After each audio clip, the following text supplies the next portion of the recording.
Let's continue our lesson. Now we are going to focus on learning experiences. The how.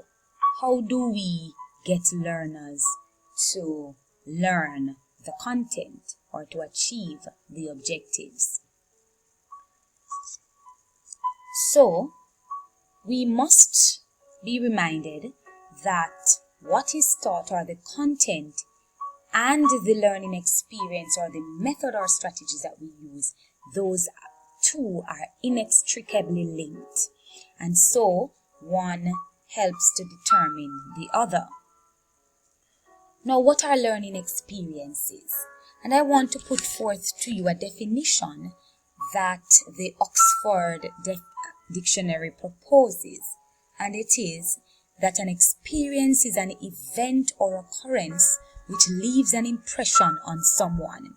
And I want to say to you, student teachers, that the activities and the methods that you use to deliver your content must be geared towards leaving a positive impression on your learners. And so, these learning experiences, these events that we design must engage learners in becoming 21st century thinkers, and also in developing those skills and concepts that we originally set out to achieve. And so all of these involvements, your learning experiences, include or involve two things: the methods and the activities that are geared towards achieving the objectives. Now, Tyler suggests that a learning experience should create situations for interaction. And we know when we talk about interaction, we are talking about communication or direct involvement with something. And so there can be interaction between teacher and students, and there can also be interaction between the students and the materials or the technological tools that we are using in our lessons. Now, what is the learning process? The learning process, according to Tyler, is a series of actions that learners pass through in order to acquire knowledge and skills that ultimately influences their attitudes, decisions, and actions. So I want to underscore the idea that it is a series of actions. It's a process and not a product. And so when we are considering what to use in our lessons in terms of our methods and activities, we must consider the stages in the learning process that are proposed by Tyler.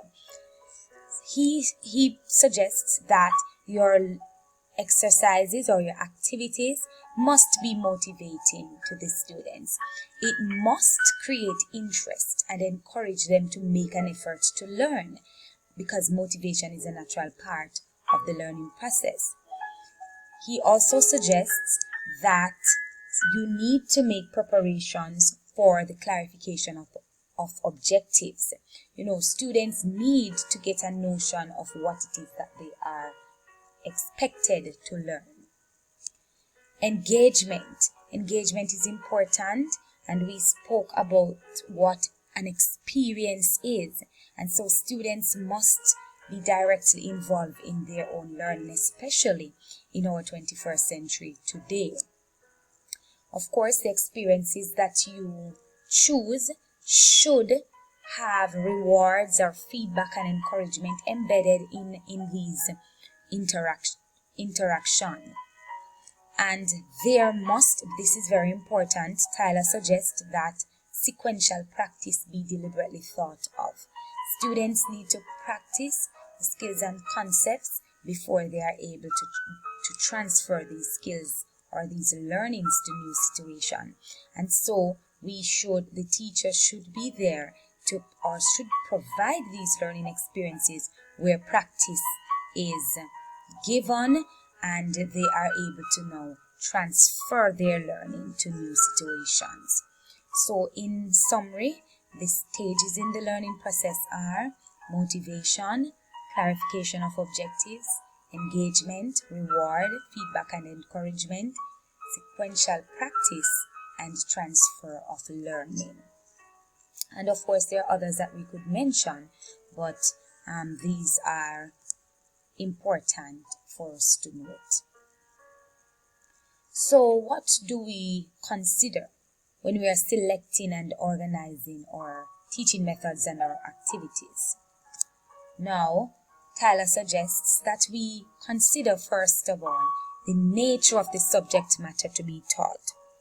We do know that there are depending on the subject matter or the content area, some methodologies are better suited than others, right? So we need to consider the nature of the subject matter.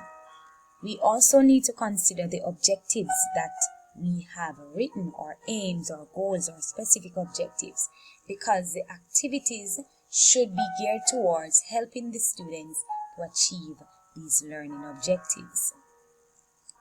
We need to consider students or the learners' age and also what they are interested in, because this can either aid or deter learning.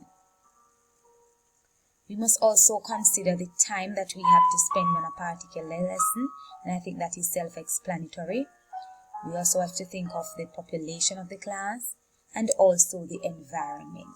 And when I say environment, I don't just mean the physical space, but also the classroom climate. Now let's take a deeper look at some methods and educational activities that can be used in designing our learning experiences. Now, within each model, here we have 5 models, but within each model, several strategies can be used. So we have the model of direct instruction, we have indirect instruction, interactive instruction, independent study, experiential learning. But within each of these models, there are several strategies, right, that we can use. Strategies help to determine the approach that you, the teacher, will take to achieve the learning objectives, right? So let's zero in here. If we look at the category of direct instruction. Direct instruction, we know that this is a teacher-centered model, and these direct instruction strategies are most effective for providing information or teaching step-by-step skills. So we have strategies like mastery lecture, drill and practice, demonstrations and guided readings, and so on.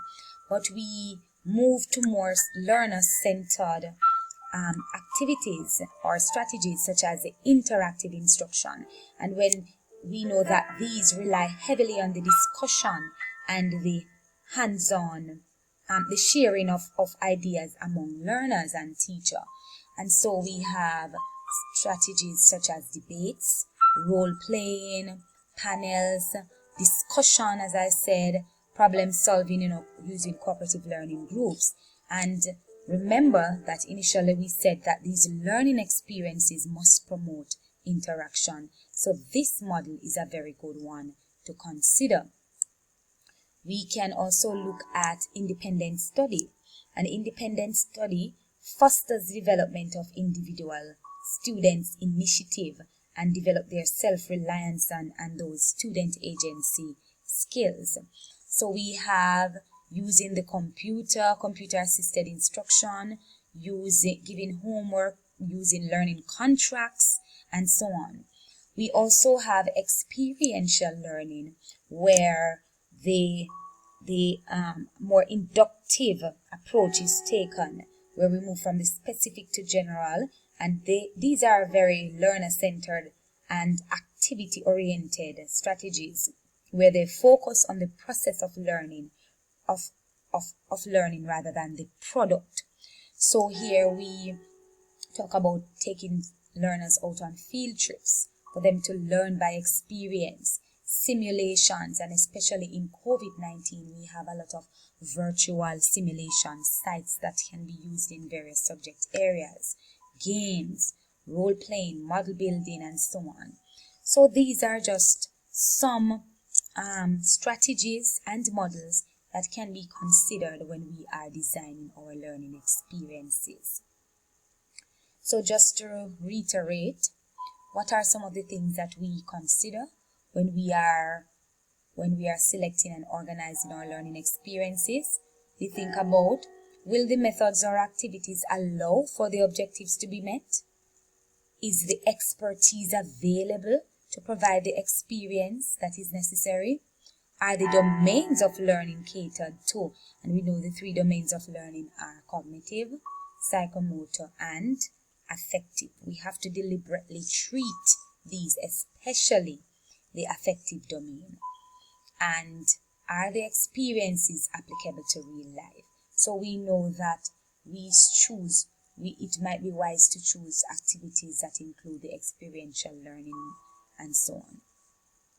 So before you leave, the last activity for today is for you to select and organize your learning experiences and also your content sheet.